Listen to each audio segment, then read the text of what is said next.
অনেকেই মনে করেন রেড ভেলভেট কেক লাল কালারের হয়, কিন্তু এটা সম্পূর্ণ একটা ভুল ধারণা। Authentic original red velvet colour কিন্তু কখনোই লাল হয় না, এটা মেরুন কালার হয়। কিভাবে এরকম সুন্দর পারফেক্ট একটা কালার আনতে পারবেন আর সম্পূর্ণ ডিটেলসে এই কেকের রেসিপি শেয়ার করব। আশা করি রেসিপিটি ভালো লাগবে।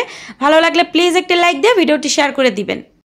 প্রথমে একটা স্টেনারের উপরে 1 কাপ নিয়েছি আটা। আপনারা চেষ্টা করবেন অবশ্যই এখানে ময়দা ব্যবহার করতে। হাফ টেবিল চামচ দিয়েছি কোকো পাউডার। 1 কাপ আটা অথবা ময়দার জন্য হাফ টেবিল চামচ কোকো পাউডারই লাগবে, এর থেকে বেশি দিতে যাবেন না, তাহলে কেকের রং কালচে হয়ে যাবে।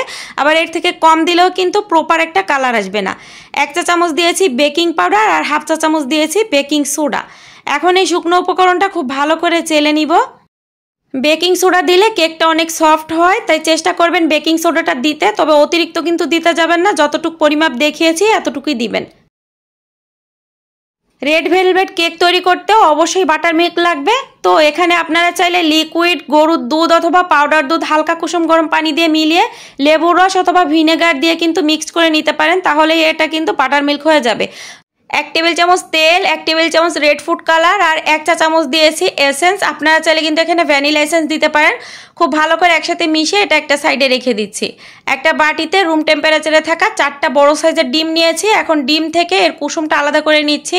ডিম যদি ফ্রিজে থাকে অবশ্যই 1 ঘন্টা আগে ফ্রিজ থেকে বের করে নেবেন। খেয়াল রাখবেন ডিমের কুসুম কোনো অংশ যাতে 1 ফোঁটাও সাদা অংশের সাথে থেকে না যায়। প্রথমেই একটা ইলেকট্রিক বিটার দিয়ে অন স্পিডে রেখে এটা আমি কিছুক্ষণ বিট করে নিব। যখন দেখবেন এরকম একটু হালকা ফোমি টেক্সচার এসেছে, এই পর্যায়ে এখানে হাফ কাপ চিনি দিয়ে দিব। তবে একবারে পুরো চিনিটা না দিয়ে অল্প অল্প দিব আর এটা বিট করতে থাকবো। বিটারের স্পিড 1-এর বেশি দিয়ে ফোমটা করতে যাবেন না, তাহলে কিন্তু ডিমের ম্যারাংটা তাড়াতাড়ি হয়ে যাবে আর চিনিটা কিন্তু গলবে না, সেক্ষেত্রে কেকটা কিন্তু ভালো হবে না। তাই চেষ্টা করবেন বিটারের স্পিড 1-এ রেখে চিনিটা দিতে আর এই ফোমটা তৈরি করে নিতে। তো সম্পূর্ণ চিনিটা দিয়ে দিয়েছি আর এটা খুব ভালো করে আমি ফোম করে নিচ্ছি।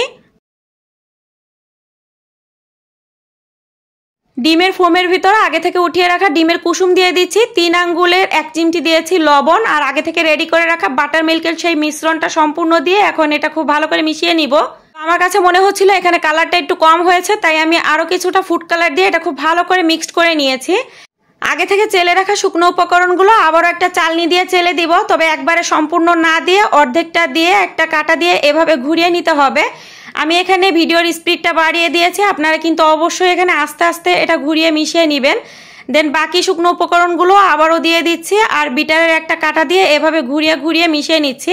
আর এই কাজটা কিন্তু আপনারা ফোল্ডিং মেথডে করবেন, উল্টা পাল্টা মিলাতে যাবেন না, একদিক ঘুরিয়ে মিলাবেন। দেন একটা স্প্যাচুলা দিয়ে খুব ভালো করে মিশিয়ে নিচ্ছি। 7 ইঞ্চি রাউন্ড শেপ একটা কেক মোল্ডের ভিতরে কেকের ব্যাটারটা উপর থেকে ঢেলে দিয়ে এটা কয়েকবার ট্যাপ করে নিব যাতে এর ভিতরে থাকে এয়ার বাবলটা বের হয়ে যায়। আগে থেকে একটা সসপ্যান প্রিহিট করে নিয়েছি, এর ভিতরে বাটিটা বসিয়ে উপর থেকে 2টা ঢাকনা দিয়ে ঢেকে দিচ্ছি।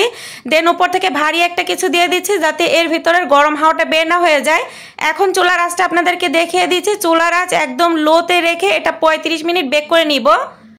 অনেক সময় চুলার তাপ বুঝেও কিন্তু সময়টা কম অথবা কিছুটা বেশি লাগতে পারে। 35 মিনিট পর একবার চেক করে নেবেন।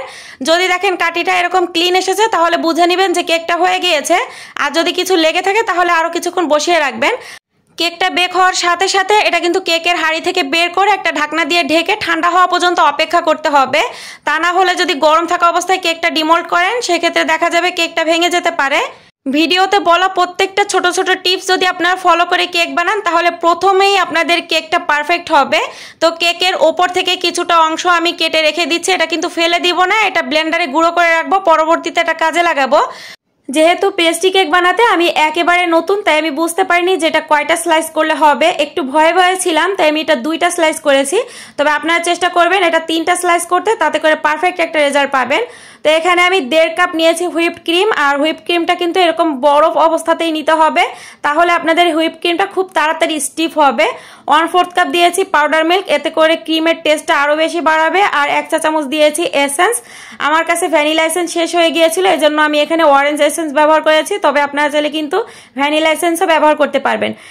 ক্রিমটা রেডি হয়েছে কিনা সেটা বুঝবেন কি করে বলে দিচ্ছি। বিটারের কাটার সাথে ক্রিম এভাবে লেগে থাকবে, এটা ঝাঁকালেও পড়ে যাবে না, আর ক্রিমের ভিতরে এরকম শাড়ির কুচির মতো ভাঁজ ভাঁজ পড়বে, তখনই বুঝতে পারবেন যে ক্রিমটা একদম পারফেক্ট আছে। আরেকটা টিপস হচ্ছে বাটিটা উল্টে ঝাঁকালেও কিন্তু ক্রিমটা পড়ে যাবে না। এখন ক্রিমটা আমি একটা পাইপিং ব্যাগের ভিতরে ভরে নিয়েছি। দেন কেক বোর্ডের উপরে কিছুটা লাগিয়ে নিচ্ছি যাতে কেকটা সরে না যায়।